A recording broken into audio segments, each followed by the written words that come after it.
Hello and welcome to another Big Think Mailbag.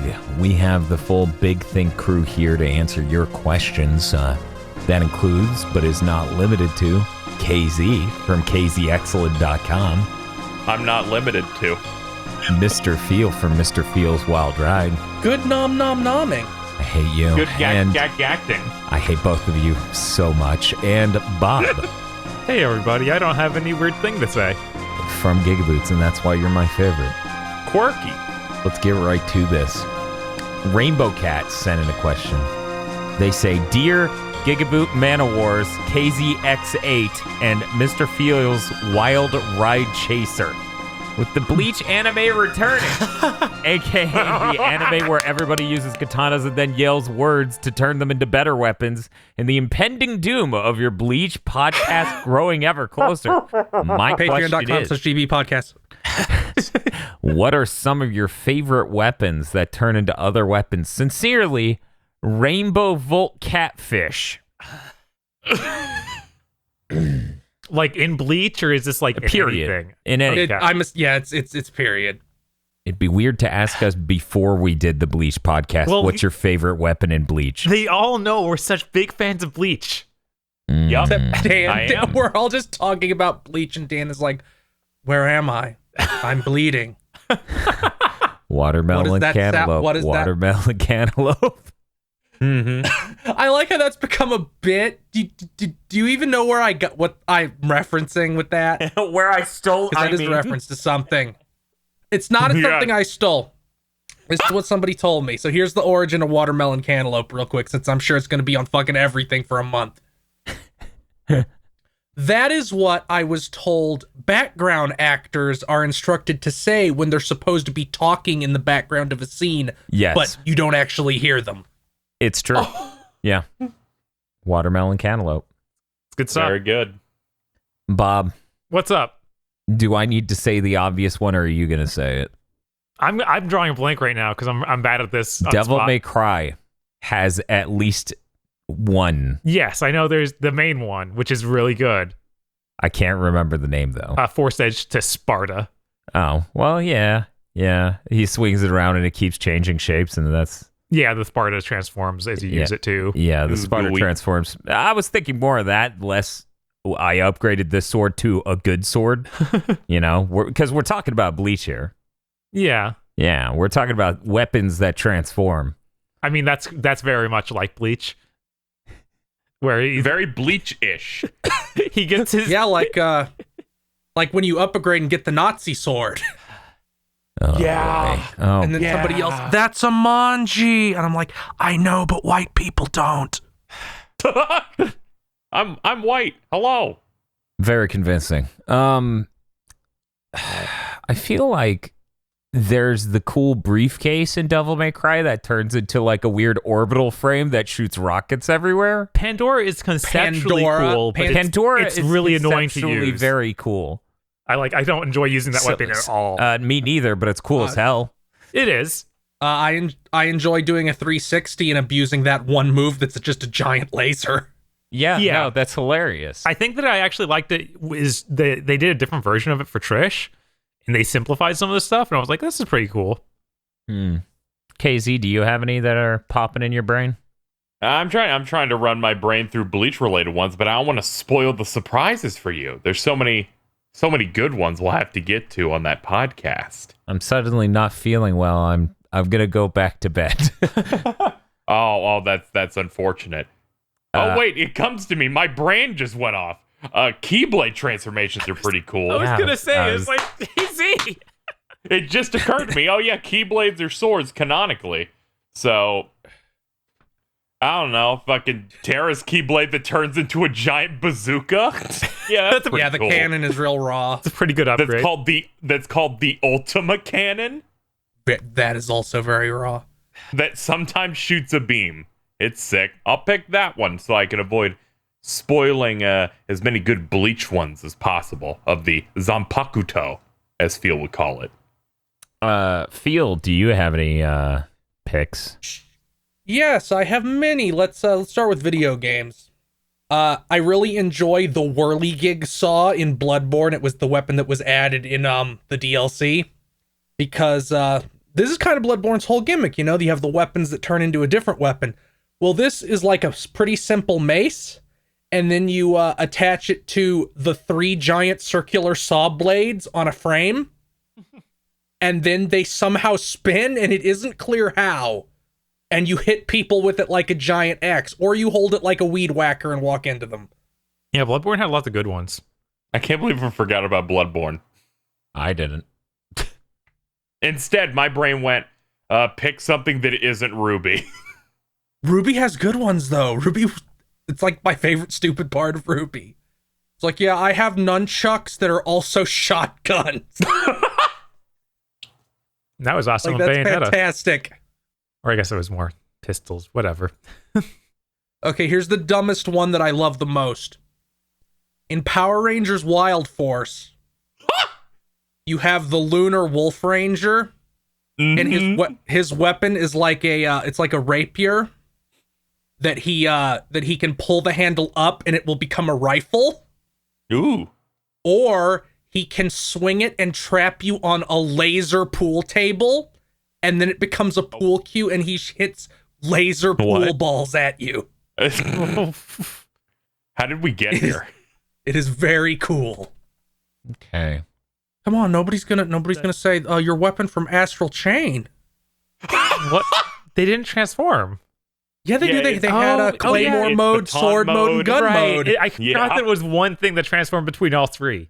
Because it wasn't like a direct upgrade. It was like, these are different choices. Yeah, it does that like techno transformation. Also, it was an Astral Chain. Please don't be mean. It was a game that we talked about for at least 8 hours across all of our podcasts. Yeah. For Bloodborne, I had one I really liked. The whip sword or whip/cane. The trick cane, I think it's called. That thing was a lot of fun. Yeah. Mm-hmm. And also the main weapon for control is a gun that transforms into many different kinds of guns. And it's very cool. It's very cool. Incredibly cool. Hey, that's pretty cool. I don't have any other picks, so I'm going to move on. Okay. Matt asks, hey dudes, big fan of your special brand of podcasting. We like to call that good, by the way. Anyways, could you big thinkers briefly run down your gaming habits? Specifically, what do you do before and during playing games, and any specific rituals that improve your experience and or get you into the mental space? The question comes from finding it difficult to get into games. Although once over that barrier, it's always a great time. Cheers and best of luck in these interesting times. So before I play a game, I think, do I have time for this? I have so many things I need to do. During playing a game, I think to myself, how much longer can I play this? I have so many things to do. Oh my god. Do I deserve to play this? Have I earned it by doing enough work? And then I eye my my thorned whip that I hang on the wall next to my desk. And then you're whipping your back. Yep. Bob, do you have any rituals? Not really. I kind of just try and if we have free time, I play video games. If there is any time at all, I try and get in there and just boot it up and go, because I know I don't have much time between other stuff. We're very busy. Yeah. Nothing too fancy. They're just like, is it 2 a.m, and how many hours until my shift starts? These are important questions. I feel like this is gonna happen tonight. Yes. I got Doom on my table here. Doom Chad, stay winning. OLED TVs are incredibly reflective, so in all honesty, to try to get into it, I usually turn out the lights, because, these TVs are very reflective. Oh yeah, Neo 2's they're got very some really... reflective? Mm-hmm. So, does that mean that sometimes you experience Silent Hill Dark Mirror? All the time. All the time. Sam Porter Bridges goes to sleep and he dreams of me. You see, You see, on the bright side, if you see your reflection and you feel really self-hatred, you can punch your OLED and it'll be fine. Allegedly, yes. That guy at the store seemed to do it and it was fine. We still don't know if we could do that to Bob's TV. Maybe we should raise the stream goal to find out. I mean, yeah, that's what Phil told me. He's like, I want to get an OLED I can punch. Also one that doesn't apparently have input in difference in latency you can feel. Look, we got there. We made it. Like it's like starting up a bad car. Poop, poop, poop, poop, poop, poop. Yes. Happens with age. Feels our dune buggy. KZ, do you have any rituals? No, I just play video games. Oh, that's pretty cool. Feel? Yeah, I have horrible executive dysfunction when it comes to starting new games. It's a fucking problem. Where I have what this person has, where it's like, should I start a new game? I want to play this game, but somehow starting it feels so much harder than just continuing to play it. And the only thing I can think of is that there must have been a really horrible period of time that I can't place, but I'm convinced it must exist because otherwise this would make no sense, where the opening of every game was bad. That was called the 7th generation of games. It started with the Xbox 360 and ended with the Wii U. We got it in this episode. I think that's it's just. I mean, the beginning of every game that gen was like, install the game, now tutorials, now loading hallways. I always have a hard time with RPGs because then it seems like they front load so much before they let you just play. That's really frustrating. Also, but there's just something in the base of my brain where it's like, if I start playing this game, it will be 2 hours before I'm having fun. And it almost never is this gen. But there must have, but last gen it was just like, no, it's like, carry this salt up the hill. Then you may enjoy the video game. And it's like, I don't want to do that. No.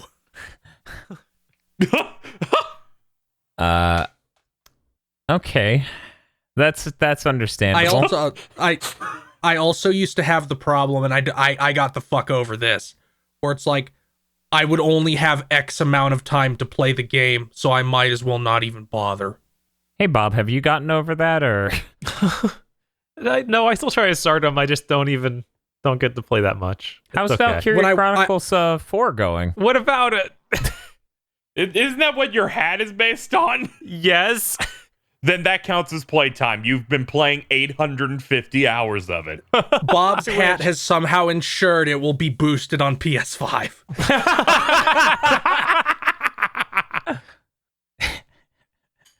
Jesus Christ. Okay. Next question's from Voltic EXE. They say, hey there, Gigamen, KZ Exquisite, and Mr. Mood's Crazy Locomotive. I've become a recent listener, and 2 things I've heard throughout listening to a backlog in recent podcasts is, why do you guys feel the way you do about the 3DS, despite it being a pretty good system? Also, why does Burger King keep getting dissed, yet Taco Bell lives? Thank you, You for fucking all ate there. the work you guys do and acknowledging my questions. Dear Voltic. Fuck you! The lore. Those things suck! Oh no! This is the big thing, like, lore question. Burger King is a disgusting excuse of a hamburger, and it doesn't even have the excuse that McDonald's does of, at least their chicken nuggets are good. Burger King fucking sucks. No, their chicken fries are exquisite. They are fantastic. No, those things are terrible. Those things were good when they were first introduced something like 15 years ago. Nowadays, they are just depressing. It's just fucking... They're wonderful. I had them 2 days ago. Well, I don't know Hot, what to tell you. Fresh. You have... Nice kick. Casey! It's a good kick. Yeah, they kick you into the fucking hole from 300. You don't count. I do count because Burger King is trash no matter where you go. Every Burger King doesn't exist in this space in reality, but in the astral plane, every Burger King is in the parking lot of a closed hotel. Bob doesn't hate the 3DS as much as me. Hey, Bob. Hey, How do you feel about the 3DS? it has a few good games, but after the catalog's all said and done now, it's like it feels really mid compared to the regular DS, and the control is not ideal. I just hate the design of it. Like the circle pad is not great. The D-pad's placement sucks. The launch unit squeaks when you push the D-pads at certain angles. Those membrane buttons underneath the touchpad are awful. Yeah, they got rid of that at least in the newer designs.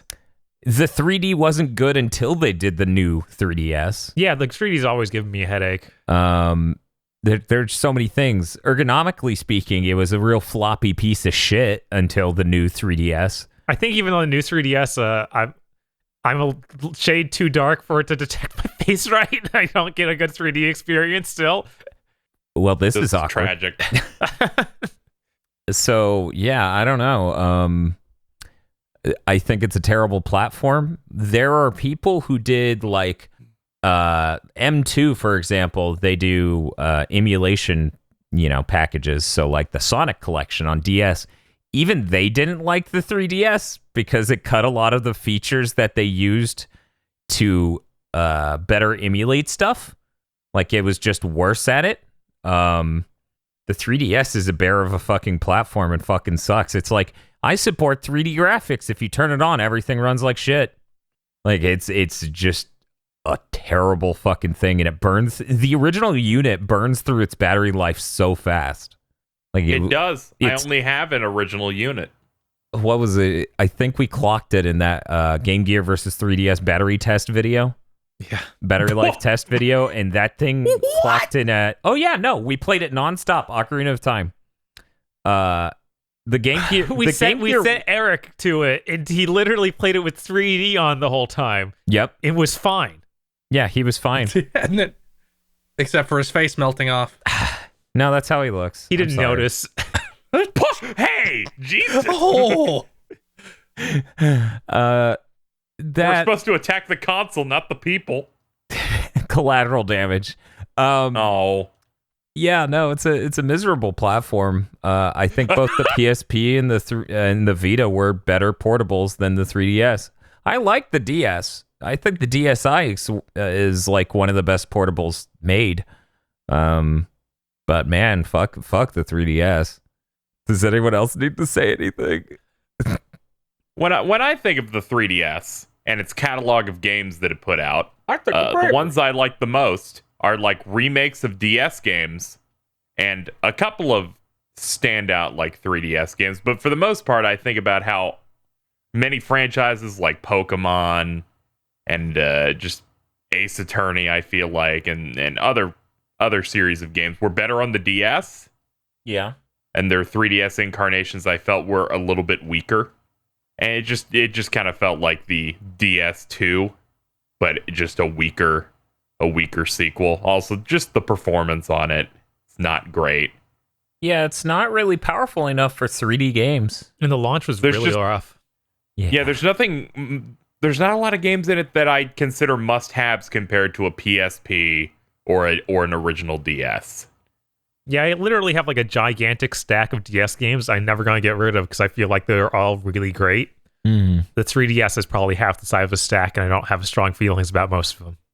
Like even when I think about like companies that supported both portables, like Atlas, where they put out a lot of games on DS and 3DS, but 75% of their output on 3DS is ports.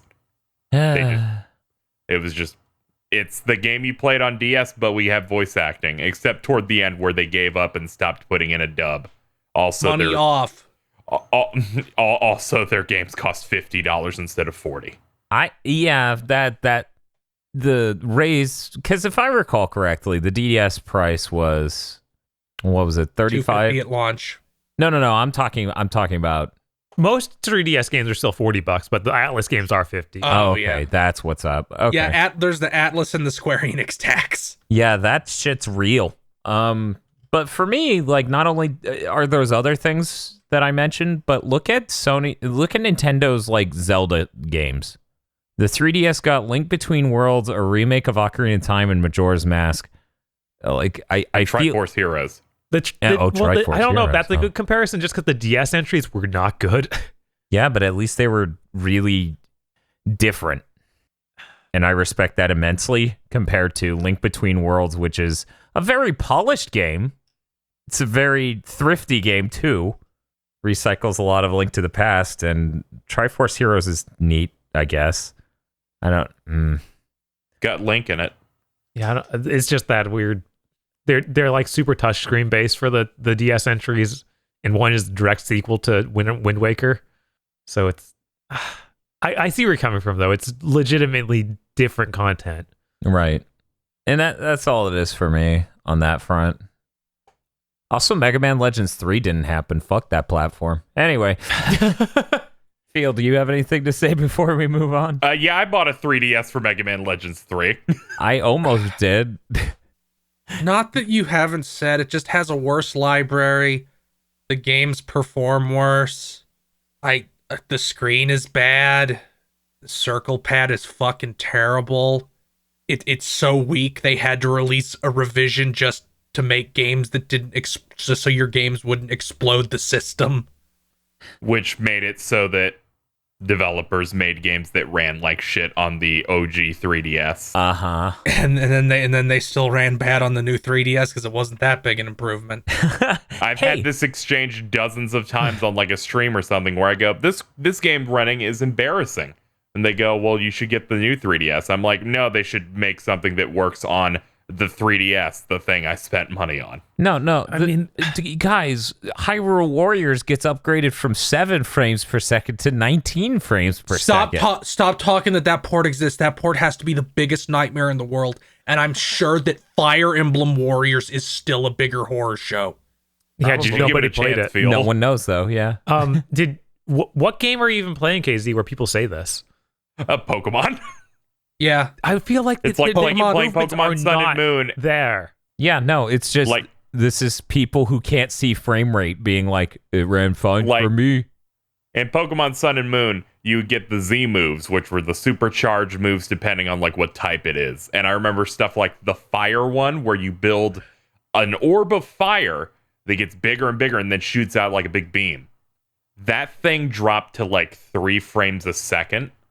And it's so bad that you'll like watch videos of people doing Wi-Fi battles going, I wonder if this hit someone went, you already fainted. Because their system is so slow, it can't load and people are getting ahead of them. Jesus Christ. Yeah. What a great platform. Clever username sent in a question. Ooh. Dear Unlimited Think Works, I want to keep this one relatively short. What are some of your guys' favorite game mods or hacks? It can be as simple as quality of life improvements to whatever type of hack you define Rockman 4 minus infinity as. Are there any games you find impossible to play nowadays without certain mods that improve the experience? I mostly play on console. I like the concept that they have a box to design for and that the community shouldn't have to come and save their game. I think mods are neat. I think they're great. I don't play any games where I would need them, so not a Bethesda guy. Bob? Just last year I played Sekiro and I needed a mod to make it work right. Yeah, see, there you go. Definitive mod for that game. That's awful. What is the mod? Like it was some weird thing where it actually made the frame rate stop fluctuating for seemingly no reason. I don't even remember anymore. It's a FromSoft game, that's why. That's what caused the frame rate glitch. They patched the FromSoft out of the credits and it magically ran better. God. Yeah, I feel like so many of those are just, this game is broken. So I'm going to talk about stuff from when I used to PC game way back in the day, and I actually enjoyed modding. This mod for Jedi Knight Jedi Academy is really good. I'll get to that in a second. First, I need to talk about Sims 1. The Sims 1, you could mod Pepsi Man in. It was really good. It was amazing. Sims 1 also let me mod in the full Tenchi Muyo cast. So, you know, them trying to model Tenchi's head was horrifying. It was horrifying, and Ryoko was also hilarious. Yes. Her fucking hair. Yes. PCs were not ready for Rigoko's hair at that time. No. Oh my god. Oh, and Dan, I can think of one that you should approve of. Huh, what's that? Thug Pro. Yeah. See, that's really weird because, like, I know the question has broadened it to ROM hacks and also mods. But yeah, Thug Pro's neat. It's really good. I'm sad that there's no single player content in it, like career mode. I really wish that they would add that. Yeah, it would be great. But yeah, no, Thug Pro's really cool. Also, there are some pretty cool ROM hacks for Mega Man games, like they referenced, with Rockman 4 Minus Infinity and stuff like that. Yeah, you got the Zero Project, which apparently makes Mega Man X3 into the game they probably intended it to be. Yeah. No, that Right. helps immensely. I'm not sure if it was a released or if it was just me and my brother messing with factors in Star Wars Jedi Knight, Jedi Outcast. Mm-hmm. But we tried to make. I think that he tried to make the Tensaiga from Inuyasha. I think that's what it was. God damn it. But he basically made it 3 lightsabers coming out of one hilt and like doing the three like how do you describe that? It's like 3 beams coming from one section and going like in slightly different directions at 2 angles. It looked terrible. You made like a rake? It looked so Like a bad. light rake? Instantly, basically, because you hit him with 3 lightsabers at once. God, that shit's so stupid. Yes. That's what PC modding is, Dan. I get that. We watched those Skyrim mod videos with Jim Ratgazer where the dude's like telling a story and he's like using a story to interweave all of these Skyrim mods, and I was losing it. He's like, well, after trying out her new hairstyles available in the such and such mod, she decided to go down to the spa. The spa, of course, being available in this mod, and as you can see, it has lots of neat features. And I'm like, what? This is the best YouTube channel ever. I'm never going to install any of these mods, but it's so funny. So Bob, did you like mod this? Oh, well, let me see. Again, it was mostly my brother doing the mod. See what we got. Feel has posted a GIF. Of It's a Kylo classic. Ren igniting his lightsaber from The Force Awakens and it being a Swiss Army knife. Yeah, that shit was everywhere when that first teaser came out. That would be really good. Imagine how many blades would hit him at once in Jedi Outcast. Yeah, that would be. He makes that guy's lightsaber armor from one of the really bad comics. He makes Irek Israman's armor. Ugh, Blocking So, path. that is really bad. Do you have any mods that you're a fan of, Feel? I'm a big fan of Indurol and Nerim, which are total conversions of Oblivion and Skyrim. Indurol's actually on Steam. If you own Skyrim, you can just be like, I will download this, and it does everything for you and installs it in a separate folder even.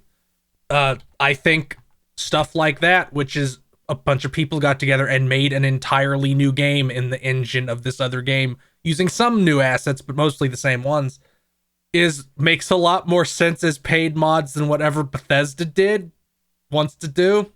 Still wants to do? I think that encouraging and paying for that kind of thing would make a lot more sense for making their games evergreen than you can pay 500 Bethesda bucks so this chair is high res. Yeah, that would make a little bit more sense, yeah. Also, any mod that makes a game on PC that runs at 30 frames per second run at 60. I guess that counts as fix. Any fix that does that. Oh, man. I'll also get a shout out to every translation patch that has ever existed because they count. Sonic 3 Air is pretty good because it adds widescreen support to Sonic 3. You could technically install that mod onto the Steam copy of Sonic 3 available through that weird Genesis collection, because that has Steam Weird? Workshop support. Huh. Yeah, it's pretty cool. KZ, PC gamer extraordinaire. Any mods you like, my man? I like model swapping related mods. I think those are neat. Like Resident Evil 2's Mr. X mods that turn him into Thomas the Tank Engine, and he's just rolling toward you. I got into ROM hacks a decent bit over the years, so stuff like for Mario World, for example, got really expansive with them completely putting in new sprite graphics for everything, custom like overworlds, converting like music from other games to fit within that. I thought that stuff was really interesting. I enjoyed the Toho one. It's like Mario goes through this Toho area. Sounds Kino. I'm probably. gonna shout out this just because I think that the fact it exists and functions and is a thing you can play is insane and cool. The Link to the Past / Super Metroid randomizer, where you go into a room in Super Metroid and come out in Link to the Past. Yeah, that shit's cool. Yeah, that's insane. Also, randomizer mods in general, like, I think I'm probably tapped out on the original Dark Souls, considering I've played it like 18 times. But if I ever played it again, it would probably be with the randomizer mod that changes where every item in the game is. But I thought everyone on this podcast hated Dark Souls games. Why have you played the original 18 times? I'm so confused. Hey, he said he had a brain disease like weeks ago. It's fine. Look, I like Mega Man. If Mega Man 11 was just Mega Man 1 again, I would call it out. I mean, me too, because Mega Man 1 is subpar. No one's gonna get that. They're gonna be like, you trying to say Mega Man's a bad suitor?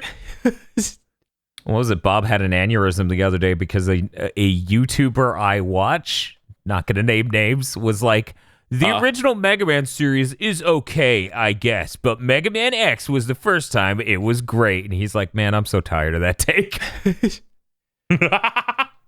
Yeah, no, it is an exact level of age group that will get you that take. Like every time. Age group. I mean, he's not wrong. It's that person who's in their mid to late teens, and when the Super Nintendo game starts playing chiptune guitars, they're like, whoa. One time I modded New Vegas to turn your Pip-Boy into a PlayStation Vita. Important. That's pretty good.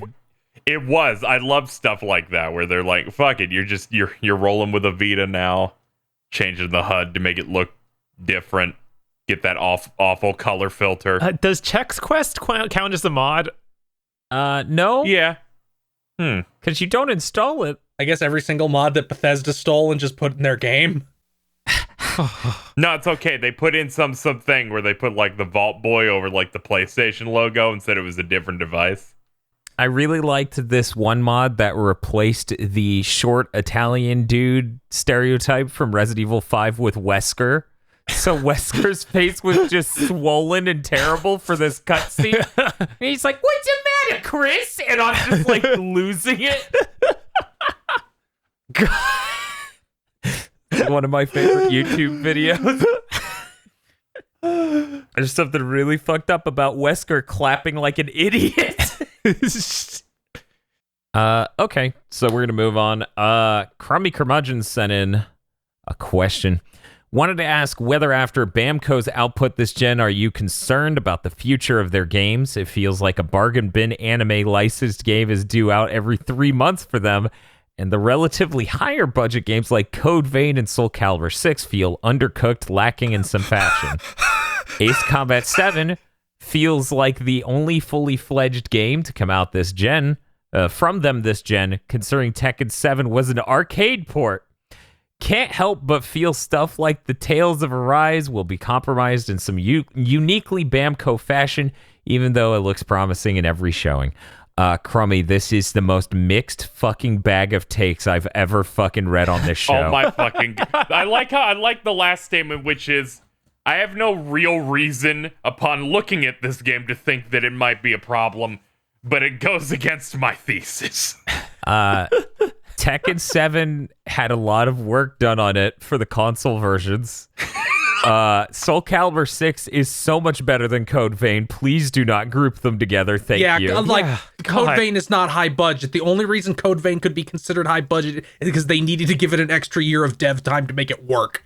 I should have read these notes so this wouldn't feel like I was being shot while this happened. No, it's better this holy way. Fuck. Ace Combat 7 is really solid. And They did Ni no Kuni 2 this gen. Yeah. And I thoroughly enjoyed that. But they didn't develop it. Level 5 did. Yeah, but Namco Bandai's a publisher. They didn't develop these bad anime games. Yeah, they didn't develop the bad anime games. I didn't even know Bam. Yeah, Tales, right? most of them a lot of them they farm out to other people, but they are like the publisher, so you're also going to have to count fighters. I didn't even know that they were involved in Ni no Kuni. Dragon Ball Fighters. There you go. Suck my dick. Oh, they published it in the West. In JP, it was just level 5. Good old JP. Let's see. I played a decent amount of Bamco stuff mixed between like their anime offerings. I played basically every Tales game from pretty much all of them from last gen up to this gen. And I feel like they range from like one of the bad ones was at the start of this gen with Zestiria. Oh. But that was mainly coming from there's some story stuff I disagreed with. The combat thing they tried to do with it, the system I just thought did not work. But then the next game they put out, Berseria, I like a tremendous amount, and I feel like they really pulled it back. Yeah, I think that everyone kind of agrees that they did a good job of that. Yeah. I like Berseria a lot, especially compared to Zestiria, but it is a very Tales games seem to go in the we make one that has money, and then the next one has to coast on the money of the previous one, which is where you get like Tales of Zillia, and then they made Tales of Zillia 2 that used all the exact same areas. Yeah. I'm going to go ahead and just debunk this whole fucking question right now. Wanted to ask whether Bamco's output this gen is bad. This gen is better than last gen. Let us get that fucking straight. Soul Calibur 4 and 5 are fucking tragedies. Tekken 6 is the horrible Star middle Killer child Soul Calibur between is wrong. 5 and 7. Tag is even like just a disappointment that has enormous load times. Like fucking... this gen specifically, I really enjoyed Soul Calibur 6 and like that cool like story mode where you're like going across the map and shit. I really enjoyed that. It is much better than the story mode in fucking 5. Let me tell you. I put a decent amount of hours into that. I haven't played a lot of Tekken, but it seems great aside from what they made that narrator do in the story mode. That shit's hilarious. Yeah, it's very funny. I've heard nothing but good things about Ace Combat aside from the dog, which actually might be glowing praise. I clapped. The dog is great. Better than the Final Fantasy 13 dog. Yes. Yeah. Yeah, and the Tales stuff has been good because Berseria is my favorite one of those, and Tales of Arise is something I didn't expect for them to finally do, which is make a game that looks good. Right. Because they've been using that same engine since last gen, and there's nothing in that makes me think, oh, this is gonna be a mid game. And I'm like, it looks like they have ambition with this new one that they're making. And, covering the aspect of this we haven't really talked about, their anime farming games was just as much in full force last gen as it was this gen. Yeah, no, that's part of their limit, or that's part of their deals. It's nothing new. So I feel like they just look worse because Capcom has risen like a fucking phoenix, and Square Enix less so, but still kind of doing it. I don't know that Square has done it though. Compared to last gen, they have. But like you're coupling them with Capcom. Capcom has come out with some of the strongest games. Is the god. Capcom is the god. Right. Square Enix is like the priest. If I was to rank like companies or like places that did the best this gen, I'd easily say Capcom. Even if you counted the past 2 years only. Yeah.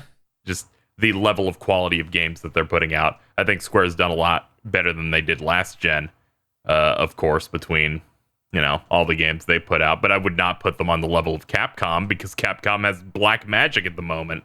Yeah, Capcom is insane. The fact that RE3 is coming out like a year after RE2 is psychotic. They also did Pokken Tournament this gen with Namco Bandai. Yeah. People seem to like that. Forgetting Yeah, that game game's cool. exists. There's Dark Souls 3 is probably the best Dark Souls game. Yeah. Yes. Absolutely. Like, I think they're a good publisher and a good dev. Like, Tekken is great.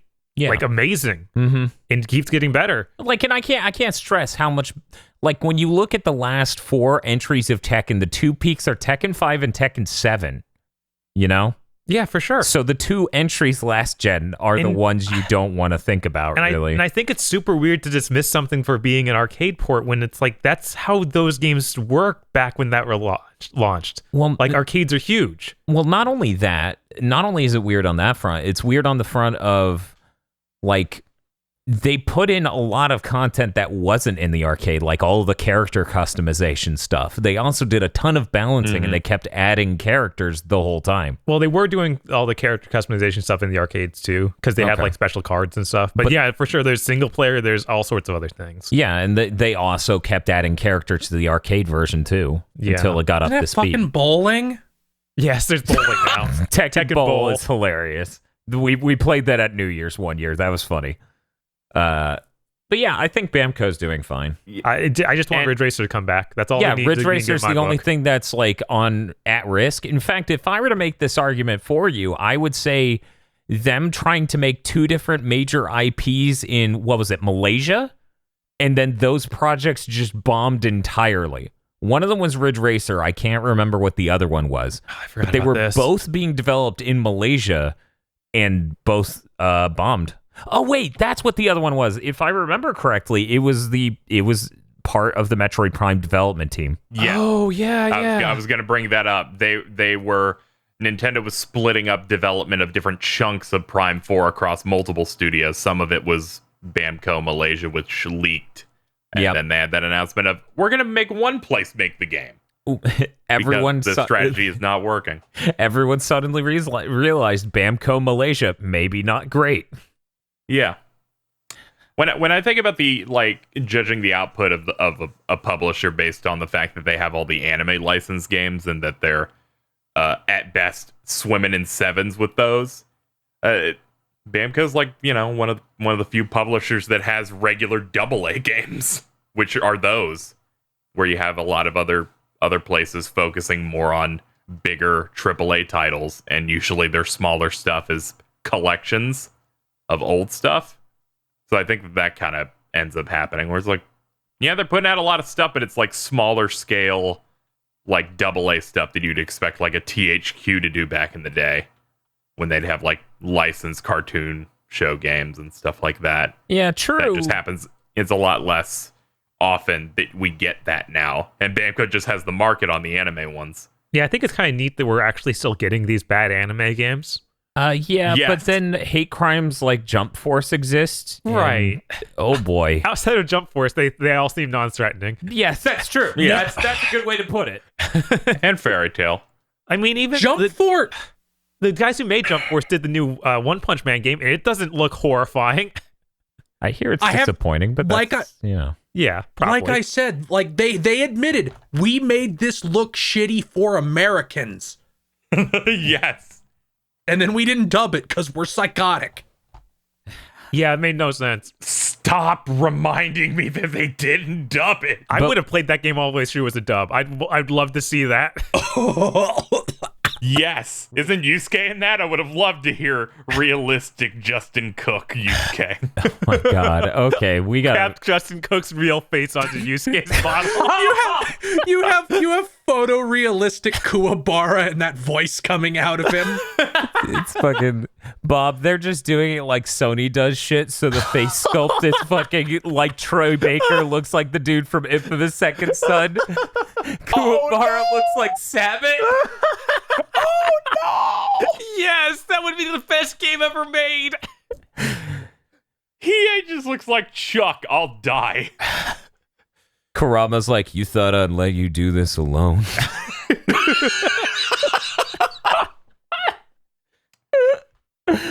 Okay, we got Bamco, real bad run this gen, guys. I think they're due.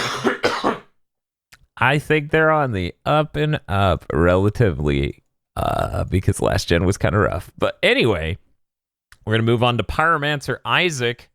Hello, deal or no deal speedrunners, including KZ and Mr. Field. Thanks for reading my question last time. My question this time relates to one of my favorite Game Boy Advance games that started strong, had a good sequel, and then an atrocious DS game that probably killed the series forever. Why, yes. Oh, no. Yeah. I'm talking about the Golden Sun series, the RPG that Stop blew my shooting me. mind in middle Shooting school. me. A fully fledged RPG with a really cool class customization with the Jin system. Each character corresponded with an RPG archetype and an element, but screw that. Why not make the burly tank a Healy debuffer? Why not make your jack of all trades a tanky healer? Make the healer an attack mage. It was great. So my question is, what's a game that had a system in place that makes you wonder, why the fuck aren't more games doing this? P.S. Wild Arms is Kino, and I hope to God Sony lets some new developers take a shot at another game. I swear to God, we've done this question before. Have we? Yeah, I'm pretty I try sure. to remember, but sometimes it's hard. Yeah, no, I understand not Skip it remember. and edit all that out. No, I Yeah, think dude, reading his all it is question and carpet then not bombing my answering it's ass. funny. By the way, Golden Sun's really great because it had the system of your magic does things in combat, but it also does things in the world, where it's like you'd find a puddle on the ground and you could make it an ice pillar to platform across it, or you could blow away leaves, and there are various different puzzles throughout that made magic an important part of combat and out of combat. And Yeah. I feel like a lot of games, a lot of RPGs focus on how it affects the combat system, but it felt more natural that yes, you need this in all aspects of the game. Yeah, and I And think that's I wish more games did that. I think that's a really smart evolution of the sort of Lufia thing, where weapons had use in the dungeon in an RPG to solve puzzles. Like, and I thought that was really cool when I played Golden Age or Golden Sun, where I was just like, this is great that they've implemented magic as a way to get through dungeons and things. Just like in Heavenly Sword, when you can use the hat for puzzle solving or showing at enemies. The what? Yes. Yes, Bob. It's like in Heavenly Sword when you throw the hats at gongs to open doors. But I beat that entire game, and I don't remember any fucking hats. I remember first-person bullet controlling. You did You did that shoot with the hats. Yeah, you did that with hats. And you use the 6-axis Let me see if I can find the controller. Penny Arcade about this. Okay, everyone answer this question the opposite. Give your most ironic answer possible. The Nemesis system.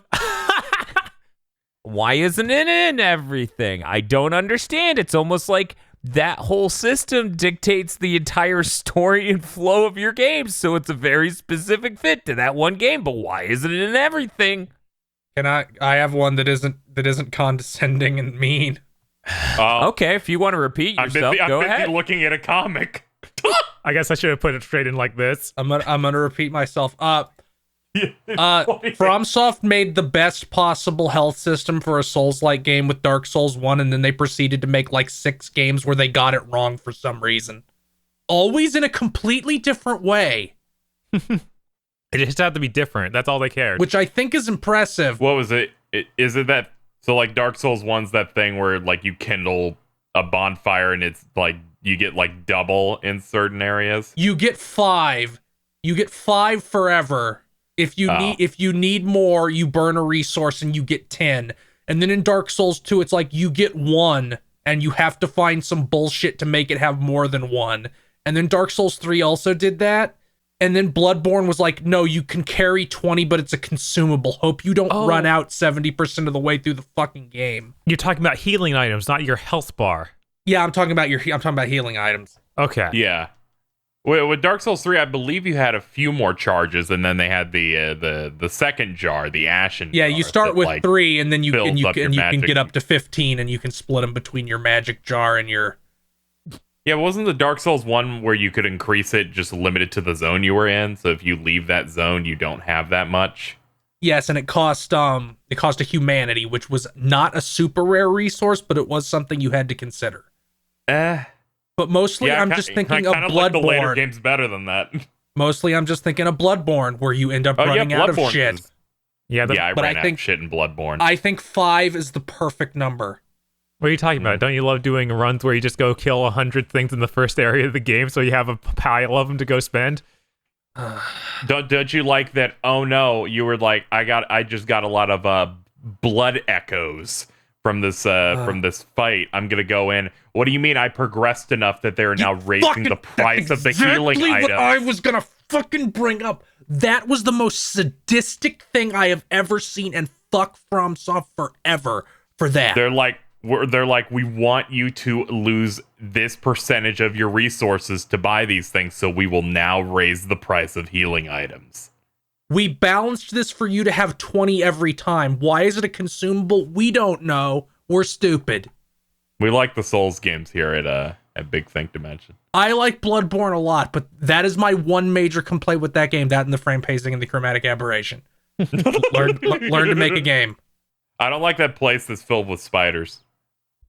Not a fan. It is upsetting. You have the guy with the spider with the man's head. It's real unsettling to look at. Not a fan. Not a fan. Next question is from Hobie Bryant. Hello, Sentinels Rip. of the biggest things. Hobe. Okay. Yeah, Hobie Bryant. Hooby dooby. I've been playing some Tales games lately, and they all have a really nice anime-style opening, with my favorite being Vesperia or Zillia. It got me thinking about other games with cool openings. So I wanted to ask you guys, what are your favorite game openings? So you know that one Dragon Ball game on the Wii where they kind of like cock their head back and forth in a weird CG cutscene? It's also on the PS2. Oh, yeah. That was a good one. Is it the one where Tenkaichi 3, Goku and Vegeta are just like, yeah, Yeah, where they're they're like, just shaking their head up and down toward each other? That's the first Tenkaichi game on PS2. It's that is the most hilarious CG opening. Fucking Frieza looks like a crackhead. Yes, he does. That's a really strong opening. Hey, Bob, do you? One of my favorite ever is probably Suikoden 3. Like, the song really sticks with me. I almost every time I boot that game up, I would watch the whole thing. It's got like this weird kind of music I hadn't heard before, and it's an anime opening, of course, because it's a Suikoden game. I'm gonna say Devil May Cry 3. That's a great one. It is really great. Feel? Wild Arms 2. You actually get 2 in that because there's one for disc 1 and one for disc 2. Huh. And it also does a really smart thing that I think all games with these openings should probably do. And hey, this ties into the question we answered before. It plays the opening when you load, and you can just skip it, but it will always play it when you load. Huh. Like every time you load? Every time you boot up the game and load your save. Oh, okay. Yeah, when you load your save, not when it goes to a loading screen. That seems insane, Phil. Are you sure this is good? when you load your save from the main menu, like, we'll just show you your intro so you don't have to linger at the title screen to see it. Also, Danganronpa 2. That has a real good opening. Yeah, that one's pretty good. Astral Chain has a pretty good opening. Okay, I believe you. It does. I remember that. Yeah. It's got a good track. Yeah, it does. The female does the vocals in that one too. Yes, I try to focus on that part, not the other part, and not the male part. Yeah, by and large, yeah, I try to not listen to him when he sings. It's okay when they harmonize together, you know. That it kind of buries how bad he is at singing. Here's the thing with the power of the PS5 game openings, they're going to play every time you die. Otherwise, it would have nothing to do because it loads so fast. Doom, you die at Doom Eternal, and it's just like Doom Slayer. BFG Division Place. Yes. Oh man, that would be fucking hilarious. Onimusha 3 had a really good opening too. It was like a immaculate Oh, CG cutscene made by some famous CG company. That was really incredible. It was so insane. The only thing that soils it is that you're fighting someone to avenge another character that died off screen between 1 and 3. Yes. Yeah, no, that part's really goofy. Yeah, it is. So you're fighting into like the demon umbrella lab. Yeah, it's pretty raw. Bob, are you excited for the crossover DLC with Capcom so you can play as that dude in Ghost of Tsushima? They're gonna contact the estate and Capcom. I mean, somebody like made that dude in Neo 2 already. God, of course, dude. That's awesome though. I haven't seen that. They must have negotiated fucking something since they re-released Onimusha. That's true. They have to be in works with him. I mean, he's not dead or anything. He's still in movies. Yeah, it's the guy from 2 that's dead. Yeah, because they used somebody who was already dead when that was out. Yeah. I cannot believe I remembered the dude from fucking Onimusha 1's name correctly. Yeah, right? I haven't played that game in 20 fucking Dan, years. You and probably I'm like, remember because that amazing movie we watched, The Returner. Bob, I don't What? think Bob, I don't think I watched that movie. Oh, I didn't watch that. Oh my god, that's something we absolutely have to watch for cursed content at some point. I'm sorry. Oh no. But no, I meant the Bad character in in the Battlefield game. Baseball. I meant the character. Oh, in the game, Samanosuke Akechi, not the actor. Yeah, who plays- Samanosuke Akechi. Yeah, not the actor. What was his name? The I actor. I used to know his name fairly well. I have no idea. Jean Reno. No. Famed Japanese Jean actor Reno is in- Jean Reno. Jean Reno is in Onimusha 3, KZ. He's the second playable character. Yes, it's really good. He voices one line in French in the opening and then said, "I'm leaving," and someone else voices him in English, even though he speaks English. Right, he's in the Madman's Godzilla knowledge. American movie. Bob, What's up? apparently, what? I'm losing my mind. I can't be reading this right. According to this wiki entry on OnimushaFandom.com, one of the alternate costumes, it says one of Tenkai's alternate costumes, and this is for the page for Samanosuke Akechi, so I assume Tenkai's a re-release or something. No, Tenkai's his No, Tenkai pseudonym is he goes by in the third Force game. There we go. He has yeah. the alternate costume of Ken Masters, but also Sieg Vorheit from Chaos Legion. That has What? to be from the there was a browser card game. I'm assuming it's from the browser card game. That's ins- There was like 'Cause there was a browser card game called Onimusha Soul. It is now shut down. Imagine that. Oh. That's killing me, though. The thought of Sieg Vorheit getting referenced in anything. Watch, if they ever do a versus game again, he's going to be in there. A versus game again? Oh, you mean like Capcom versus? Yeah. Oh, shit. That's too much. Better than the guy from 4. Also, I like Soki, like whatever. not to shit on Frank West, but I would be more interested in Sieg Vorheit at this point. Yeah, no, I feel like everything Dead Rising related should be annexed from all other content. just for a few years, you know. Maybe. We just need to put it. God, fuck Frank West. He was cool, and then they just kept using him over and over again. They made Dead Rising 2 again, but they just put Frank in. Well, he's covered wars, you know. I'm gonna shoot you. Hey, you know what? The time with the big sickie, the time has never been more right to bring Dead Rising back properly. I say bring back. They just released 2 horrible games this gen. to bring it back properly and be like, yeah, we made it satirical again instead of dumb. Also, on that fucking RE engine, could you imagine that shit next gen? Holy Christ! They get what the fuck is that dude's name? God damn it. That dude. Matt Perry. They get Matt Perry to be Frank West. What the fuck? Why?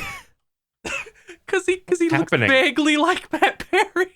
I guess you're right. Yeah. No, I'm looking at this picture now and I'm vaguely getting it. Back when I first, that was the first game I ever had on 360, Dead Rising 1, and me and my friends would just call Frank West Chandler. Yeah. By the way, most people call him Matthew Perry. Are you familiar with him? Are you friends? Oh man. Hey KZ, are there any openings you wanted to talk about? I feel like we That's what we're covered your. talking about. Well, I feel like we covered your favorite with the Tenkaichi one. I just remember that one and going, this is hilarious. It really is. I like the Yakuza 0 one specifically in Japan because I don't think they ever bring over the vocal versions of these openings when they localize them. Like, they don't pay that licensing thing. But the track they use is really good, really elevates that one for me. I like the Smash Bros. Melee one because it isn't repurposed from something else in the game, which they kind of did for all the other openings after that. Yeah. That, and I think the flow of that one's like really good. Oh yeah. Yeah. In terms of like Tales of openings, I like Zesteria's a lot, which is great because it's my least favorite of those games. So I'm glad that they made a really good one and then tricked me and think the game would be awesome.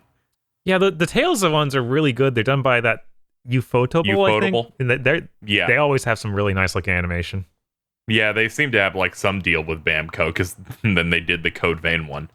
So I think they just... Code Vein had one? I never even let that rock. I had no idea that existed. Yeah, they got some like they have a butt rock band in Japan with a Ufotable intro. They first showed it when the game was going to come out in a month, and then they delayed it another year. Which is what told you how badly that thing got delayed. But yeah, those are some that come off the top of my head as like intros that I want to let rock when I boot up the game. Yeah. I got 3 quick ones. They're some of the best ever. Ape Escape Original, Soul Blade. Oh yes. And Chrono Cross, because goddamn that song's incredible. Yeah, I haven't played that game, but I know that song. I don't song. remember Chrono Cross. It's so good. It is good ass song. It's also got a great like visuals to go along with it. It's cut out of CG cutscenes from the game, but I feel like the way they're using that intro is better than the context you find out about what happens with them in the game. Yeah. It's a really good intro. What about the bouncer? How are you feeling about the bouncer? The bouncer's up there too. Yeah, the bouncer goes with those 3. Exactly. Fits right in. Trifecta. Also, Ergies or Ergites. That intro is incredible. Ergites? Yeah, that's closer to how it's actually supposed to be pronounced, believe it or not. Every time Spaceman comes down, I see him roll his eyes if I say Ergies. Gonna need you to do it the correct way with the microphone. Okay, 1 second. No. Now I'm gonna need the Ergites. Ergites. Yeah, that's wrong. Bro, there's no passion there. There's no soul. That's how you know it's German. I'm gonna add Grandia because I think Grandia has one of the best main themes going for like combining the musical theme with what the game is about, and that the intro sells it really well. Oh man, I need to watch it again. It's been so long, I don't remember it. Just bad. It's mostly that song doing the lifting, because for a game that's about exploring, it has like the greatest main theme ever. Chrono Trigger. Yes. It's a really good intro, really good theme. Oh yeah, it makes you get so hyped for the adventure you're about to go on. The Bayonetta one sticks with me just because it's an old woman ranting at you for the first few seconds. Yes, that's true. And then she yells at you again whenever you die. Yeah. The shadow remains cast. Okay. You know what? I'm gonna let it sit there. I think I listed some pretty good ones. I think we came up with some really good ones. We're gonna take one more question. Mohammed writes in, hello, Big Think Suits. This console generation has seen an amazing amount of original games from the indie side, but AAA games from both West and Japan barely created any new IPs. Compare Capcom from the NES all the way to the PS2 and Capcom of today, where they understandably are only focused on their biggest series after last gen with HD development costs. What do the GigaBrain suits think? Do you think there are better ways to solve this issue? Or what the companies are doing is fair considering what happened last gen? Thank you as always for your great podcast. Have a nice day/night. This question is always enormously complicated. My but I think the burden of last gen killed the desire to innovate from a lot of publishers. I think we're going to see a lot more innovation in the middle ground coming up now. I think we're going to see larger indie games. And honestly, I noticed that Sony's doing a great job of making new IPs, like Ghost of Tsushima. They fucking made $1 million this year. Yeah, this gen. Yeah, this gen they did a great job of that. Horizon. Yeah. Days Gone. Days Gone. They're new IPs that are selling millions. Also, they came out with a new IP. It's called Spider-Man. Hey, that was a strong new IP with a very cool character. I think how weird this gen opened also probably contributed to this. The Order usually 1886. Usually you get a lot of new games you get a lot of new IPs in the first couple years as they try to show you what the consoles can do. Order 1886. And then this time they were like, gaming is dead, so we're going to make nothing until 2015. Oh yeah, Knack. Fucking the greatest new IP that Sony's ever made. Don't worry, Watch Dogs was ready at launch. That's true. It was cross-gen, though. It was. They had a compromised version. It's okay. We're doing it again. Yes. Every time. I looked at Bob earlier today, or maybe this was last night. I went, Bob, Watch Dogs might run at 60 frames per second on the Xbox Series X and PS5. That's going to just be weird. I'm going to be like, who gave you permission? You don't get to run well. You're a Ubisoft game. Do you think Gods and Monsters is going to be their next gen big stupid open world thing they make forever? Could you imagine? Look at it. I would love maybe it'll to. be raw. No, they haven't really shown. Yeah, they've never actually shown it. They showed a cliff and a shout cool out to shot. Myself. They showed shout some out to tiny myself thing. who for 1 second. Have they? I thought they only showed his back. Maybe it was only his back. It's a really simple trailer they showed. It's very basic. It's like they sell you on the concept, but they don't really do anything at all. I'm looking forward to Skull and Bones. Are you looking forward to Beyond Good and Evil 2? Yes. I am, absolutely. Neo's a new IP for this gen. Hey! But for 1 second before they showed us that guy, I thought that was Kid Icarus. But yeah, they had done that Mario thing. Yeah, Neo too. And Neo, that's a new IP. Control's the new IP. Yeah. Control's a new IP, and that game's great.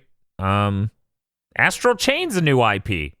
I think this gen's been pretty good about new IPs. Yeah, it's happening. It's not at some insane rate, but it's happening again. So, and I think that a lot of what Capcom is dealing with is they were making bad versions or no versions of their games, so they need to make good versions of them to get people hyped again. Capcom's IPs found dead in Miami. Don't you want to go back to the good days of Dark Void? Yeah. Yeah, no. We don't need that. They did make Dragon's Dogma in the last gen though, so that's a win. My concern first and foremost with, when these companies are putting out good stuff is that it's good stuff. So I'm like, yeah, they sure are leaning in really hard to like Resident Evil.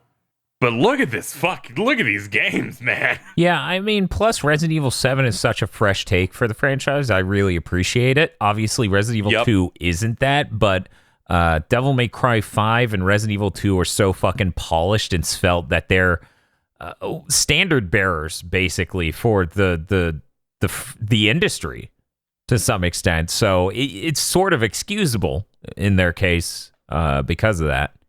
But yeah, overall, Monster Hunter escaping the 3DS architecture and actually making an HD game. Yeah, no, that's so different than anything they've done before. And I've tried like 6 Monster Hunter games. I've hated all of them, but I adore World.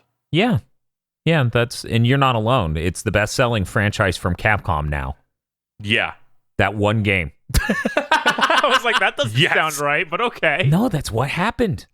Did you not know that fucking Monster Hunter World is the best-selling game they've ever put out and sold better than most of their franchises? Okay, I knew it was their best-selling game ever, but I didn't think it outsold other franchises entirely. Monster Hunter World by itself probably sold more than the entire original Mega Man franchise. Oh yeah, I believe that. It's more like Resident Evil's the one I'm like, really?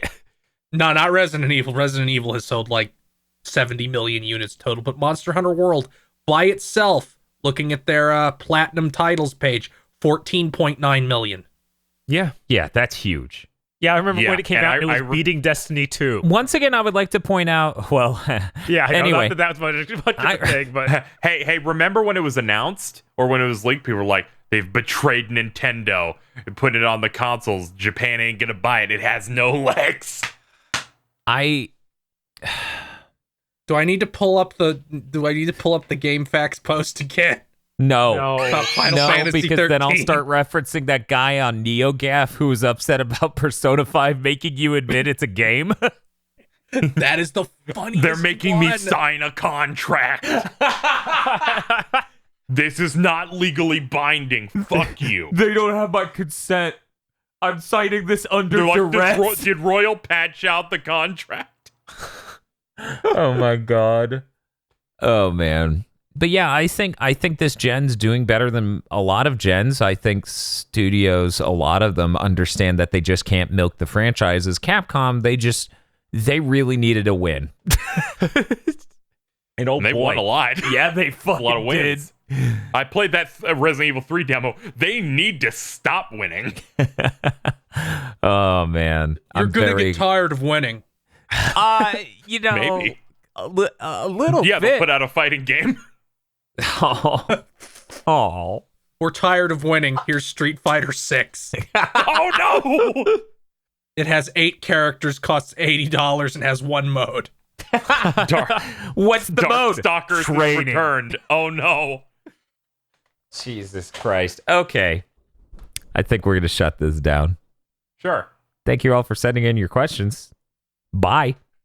This GigaBoots video was brought to you by the arcane powers of our executive producers, Esme, Nicholas Cameron, E. Lee Broyles, Starfalcon, Spaceman Spiff, Danny Richardson, Red Blaze 27, and 32X Wen.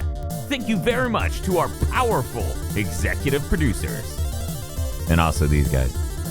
If you like this video and want to lend us your power, head on over to patreon.com/gigaboots today.